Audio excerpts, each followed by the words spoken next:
to Atlanta because of the school there.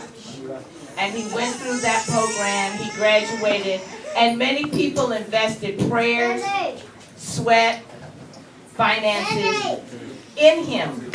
And he has returned. He's been a great return on their investment. He was the Imam there for several years, and now he's the regional director of Imam, which is the Inner City Muslim Action Network. And he has built that space in Atlanta from the ground up. Well, not literally, but he's renovated a building, and he is transforming America, one neighborhood at a time, through this organization. And so he comes to us to share his narrative, and without further ado, I'd like to introduce Imam Mansoor Sabree.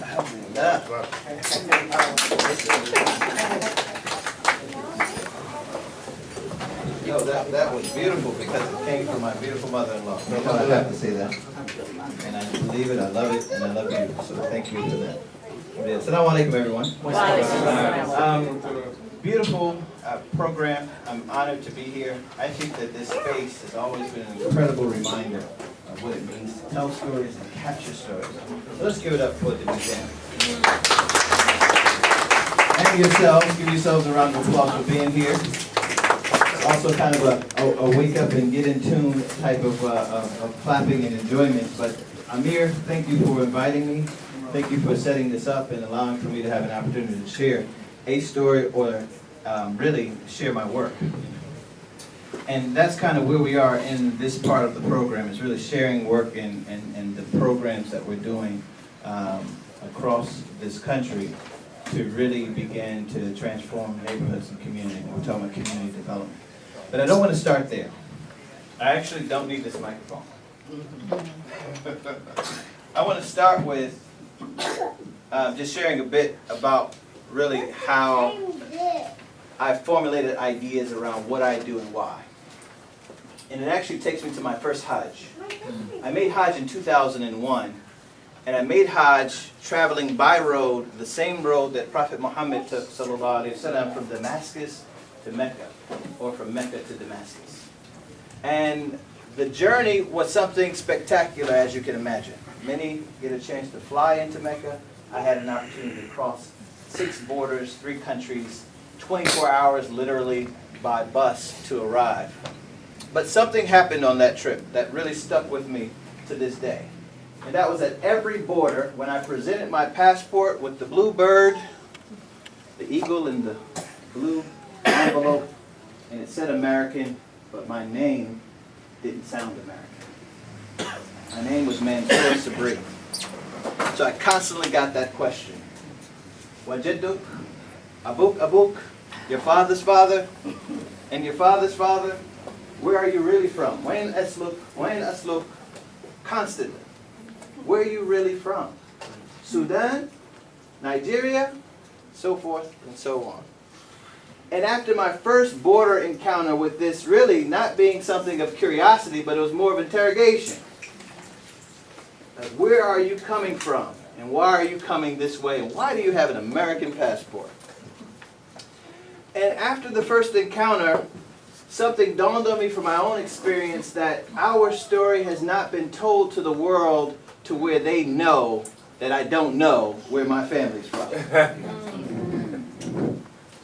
And they don't know that we were once Muslim and returned to Al-Islam, but with a different and new narrative and a new story. So it's not the story of, yes, I'm from West Africa and my parents were Muslim, so therefore forefathers were Muslim, so therefore I have a Muslim name. No, that's not the story. But it is a return to Al-Islam through a different social construct. So how could I get to the point instead of giving a lecture? How could I get straight to the message instead of trying to sit them down and explain 400 years of history and bondage? I asked them, do you know who Muhammad Ali is? And as you can imagine, everyone's eyes would light up and they would put up their fists and say, Muhammad Ali? It's like, yeah, I know who Muhammad Ali is. And I said, well, that's my uncle. And instantly they would get it. You're black, you're Muslim, you have a Muslim name, you have an American passport. Muhammad Ali, Cassius Clay, the boxer, the American icon, the one who represents Islam in the world. He's not just a black American, but he represents a message around the faith that we have now taken up. I'm going to ask you a question. What do you think the world sees in Muhammad Ali as this ambassador of the African-American experience, 1, and then the African-American Muslim experience, 2, and 3, the Muslim of the globe? What do you think is the message in his life story that resonates with the world, where a border patrol man from Jordan or Lebanon or Saudi Arabia would know, that commoner would know who Muhammad Ali is? It's a real question. Sure. Triumph. Triumph. From what? What did they triumph over? I mean, adversity here in the U.S. Yes, but what type of adversity? In the ring. Racism. Racism? I guess denouncing who he was as a man, his religious beliefs. Standing for his religious beliefs? Absolutely. So Yeah. courage? Yep, courage. Well, let's get some other thoughts.